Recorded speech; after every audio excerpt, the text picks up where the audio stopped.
This is ABC 10 Mornings.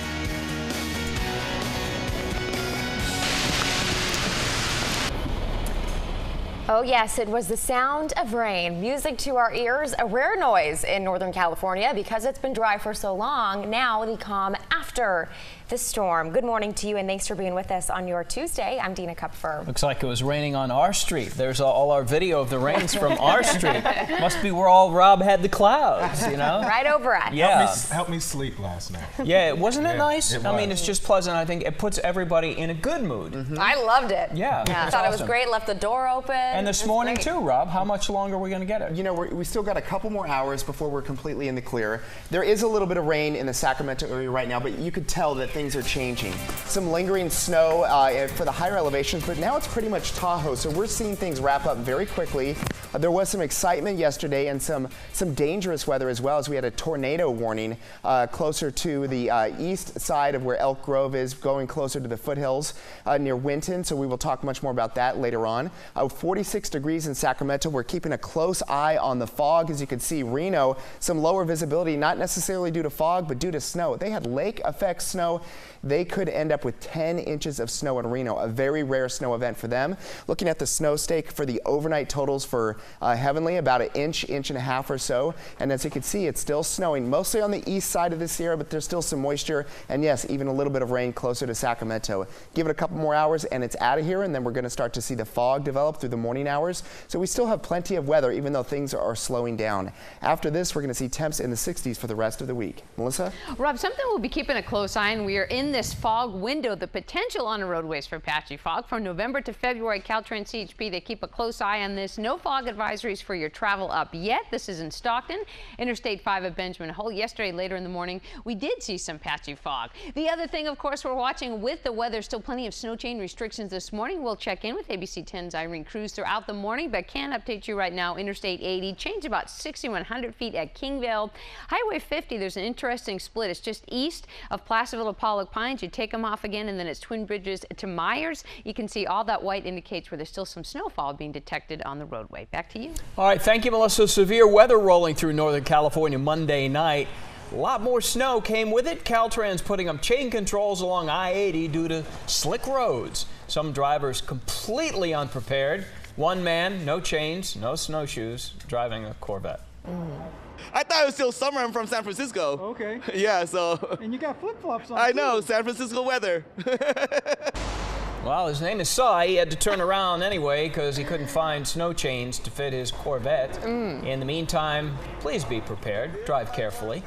We'll have much more on conditions up in the high country from ABC 10's Irene Cruz as we go through the morning broadcast. Dina. That's always part of the excitement as a reporter going up there, finding the person in flip-flops. Yep.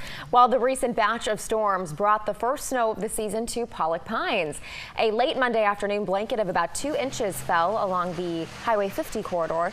Residents say that it's been a while since they've been able to pack a snowball this early in the year. So we went to our Facebook page to ask you what you think about all the rain and snow. So far, we like what we see, especially the skiers and snowboarders, they say. Fred writes, skiing before Thanksgiving Day. Layla's grateful for the rain and snow. And Catherine, excited to see snow in Pioneer. Look at that. Be sure to share your photos hitting the slopes on Facebook using the hashtag #Tell10.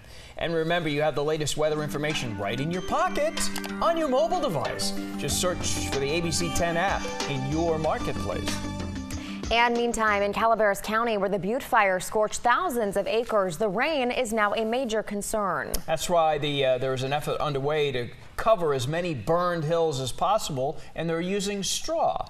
A nonprofit group called Calaveras Grown is covering more than 5,000 acres of steep hillsides with straw to help keep soil in place.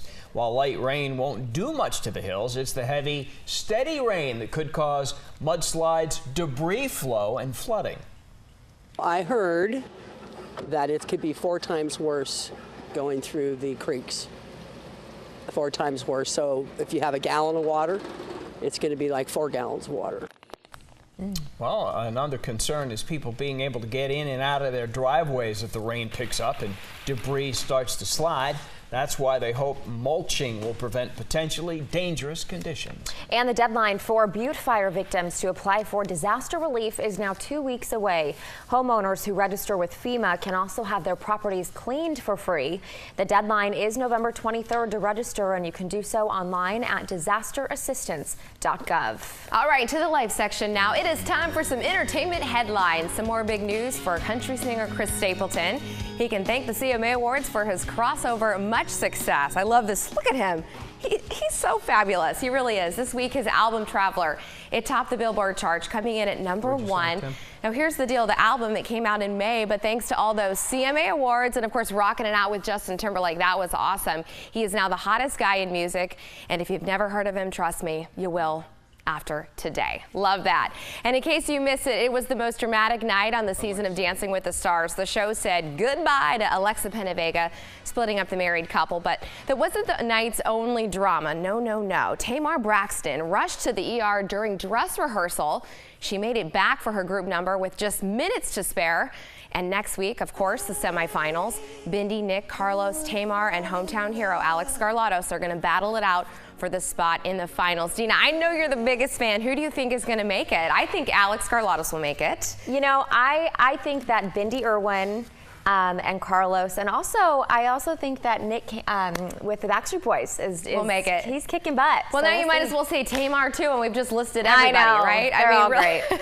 What I really want to see is the "Call Me on the Cell Phone" dance from Walt. You know what? We can maybe not do that. I think it's great. I You appreciate call me on the cell phone. That's what he does. See, I know what he does. That's probably and he goes how like I this would have with his done hands. it. I'm telling you, local Dancing with the Stars. Get this man on. All right, Amy. I can tell you all about the Chargers and Bears game if you want to talk about. Don't lie. Or the You Kings. like to call me on the cell phone. All right, the wet weather is a welcome sight, and it is not over yet. We are continuing to monitor snow up in the high country. Get those rain and snow dances ready. We are taking a live look at our Doppler radar as well, tracking the system for you all morning long. Rob's forecast is next.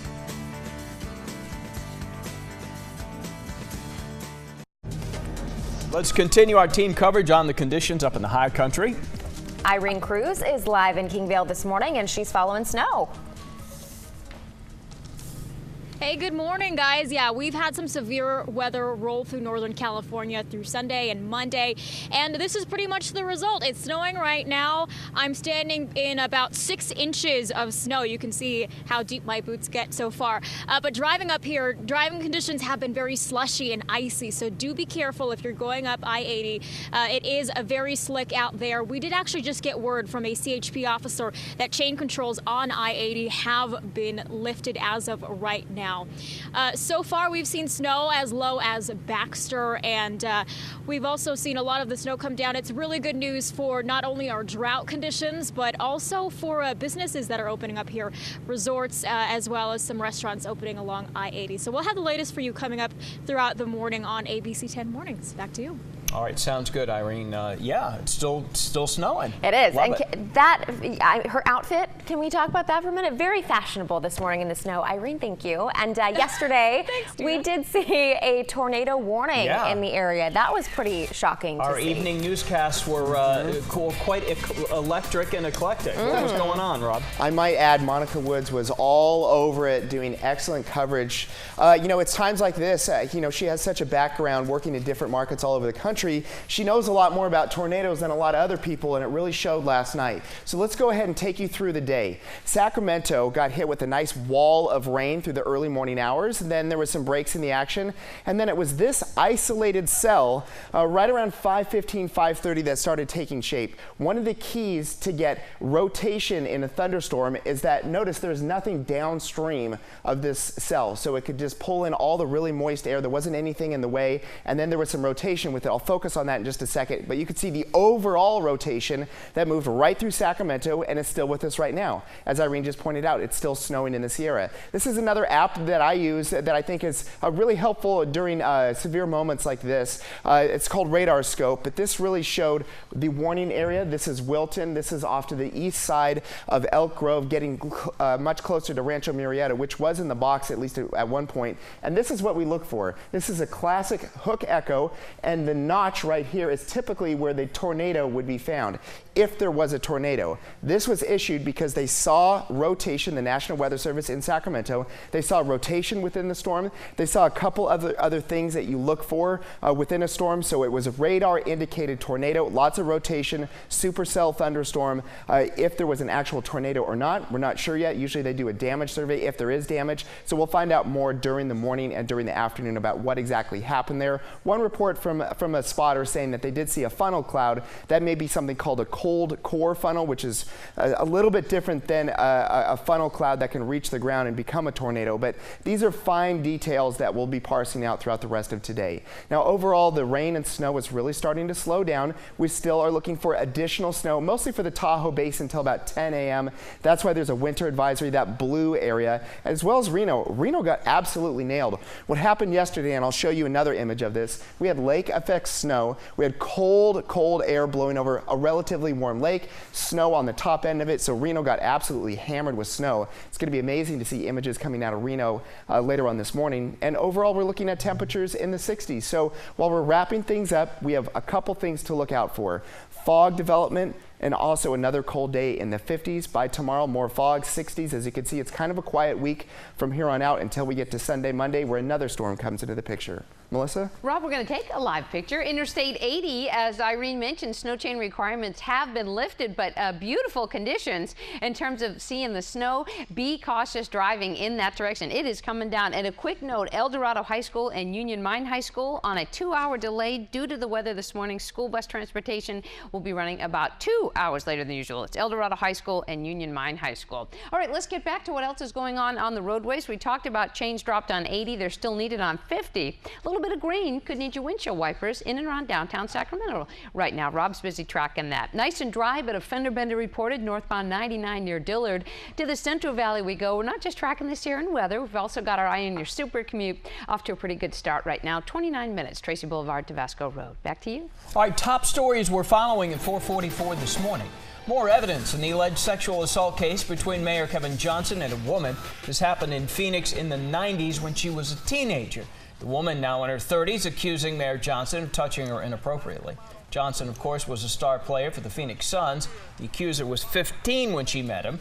Through a public records request, the Sacramento Bee obtained the 39-minute so-called confrontation call that Phoenix police detectives set up and recorded as part of the investigation. In the call, Johnson's accuser asked him about what she says happened between them. And I'm sorry if you feel that way. It's not that I feel that way. I know what happened. I'm not crazy. Well, I'm not crazy either. And the reason why I was so upset the next day was because I felt cheap and used because you didn't kiss me. Right, I remember you saying that. But why would I be upset if it was just a hug? So the full phone call conversation can be heard on the SAC-B website. Johnson has always denied the claims, and his spokesman released a statement about the recording, saying in part the facts remain the same as they did almost 20 years ago. Law enforcement had this material investigated and did not pursue the matter. Dina. In other headlines this morning, many one-way streets could become two-way streets in downtown and midtown Sacramento. Melissa's been calling this the road diet. The proposed road improvements are part of Sacramento Grid 2.0. We've been covering it, of course, right here on ABC 10 Mornings. And the city held a preview last night, an event, and they said that they really enjoyed that feedback. It's what planners are relying on before plans officially go before the city council in the spring. And you can check more out about that story on our website, abc10.com. To your tech headlines now, a story that we first told you about a few months ago. Roseville Toyota is trying to lead the way for hydrogen-powered cars. The first person in the country was handed the keys to the first Toyota Mirai on Monday. Now, he's an engineer that's been working on the water technology since 1973. The Roseville dealer is one of 8 dealerships in the country to sell the car to customers. I know you like these yeah, so cars. We did a story on this a couple of months ago because the first hydrogen fuel station in the country is in West Sacramento at Ramus Oil, and the Toyota Mirai wasn't really supposed to come out for retail until the end of this year. So it's ahead of schedule actually for people in the public to be able to purchase this vehicle, but it's a really cool initiative. I know the problem before was that they didn't have enough hydrogen refueling stations across the country. There was only It's one too hard, retailer. yeah. So, but they're supposed to be putting more in by the end of the year, and you should be able to travel from here down to Southern California by the end of the year with this new technology. So, but you have to make sure you know exactly where those fueling stations are, which can be a little bit tricky. It can be, but I suppose if you're getting them right, you know where they are, and Toyota is supposed to offer 3 years of free hydrogen for those customers. So pretty cool. All right, your time right now, 4:47 straight ahead on ABC 10 Mornings. Nordstrom taking a stand against Christmas. The retailer is waiting to be in the holiday spirit. We'll have more after the break. 4:50 is the time. You're never more than 10 minutes away from weather and traffic on the 10s. Good morning to you, Rob Karlmark. All right, good morning to you. Think about what happened yesterday. We had heavy rain, we had thunderstorms, we had hail, we had a tornado warning, we had heavy snow, and we had lake effect snow all within one day. Yeah, who says Northern California doesn't get crazy weather? You know, we're still not done. It's still snowing in the Sierra, and we are looking at some lingering light showers along the foothills. It's starting to wrap up now, but this is the lake effect snow in Reno, of all places. You get cold air, really cold air blowing over a relatively warm lake. The temperature of Lake Tahoe is still in the low 50s, and that's enough to create lake effect snow. Now, Lake Tahoe is not that big of a lake. And nothing compared to the Great Lakes, where you can get super crazy heavy snow in places like Syracuse, Buffalo. I could go on and on, but this was very localized lake effect snow that drifted over through the east side of the lake and into Reno. Now, the snow that's falling now is just a general snowfall that's coming in out of the north. But yesterday, it was lake effect snow for at least a couple hours. I have a buddy who went from Reno up to Truckee, said it was absolutely terrifying, the amount of snow that was coming down so hard and so heavy. Got to Truckee, no snow at all, just incredible. Okay, so what we're going to see today is we're going to see things wrapping up slowly. We still have snow potential in the Tahoe Basin until about 10 o'clock this morning. I would say anywhere from 1 to 5 inches of snow, just depending on you are. It's going to be really localized. And then from here on out, the only thing that we're really watching closely, which will have major impacts to you and your life, early morning fog. Some patchy but dense fog could develop this morning as well as tomorrow morning as well. So overall, this is the spot where we're looking at additional snowfall. Sure, it could go all the way up to the crest of the Sierra, but for the most part, Tahoe Basin up through the east side of the Sierra, that's where the snow is going to be today, and then we're going to be wrapping up by this afternoon. Everybody else, it's going to be a mix of patchy but dense fog, cold temperatures in the morning in the 30s, and then high temperatures this afternoon in the 50s. The other thing that we have to watch very closely, take a look at this temperature early tomorrow morning. With clear skies for the most part, 38 degrees, that's a good ballpark figure. In some spots with no wind, we will be much closer to freezing, and that means frost and fog by early tomorrow morning. Melissa? Good morning, Rob. Good morning, everyone. We'll be watching for any fog. Right now, clear. A couple accidents westbound 50 near Latrobe. Reports of a lane block there. All this white indicates snow on the roadways. Snow chains, they've been lifted on 80. They're still required on Highway 50 just east of Placerville to Pollock Pines. And then again, when you go from Twin Bridges to Myers, a little bit of snow falling here in South Lake Tahoe on that turnoff to 89. Well, we're watching the snow, but we're also watching the possibility, as Rob mentioned, of patchy fog. So today in Crowley's Corner, have you heard of a place called Fog University? It's an online outreach effort. CHP and Caltrans run it.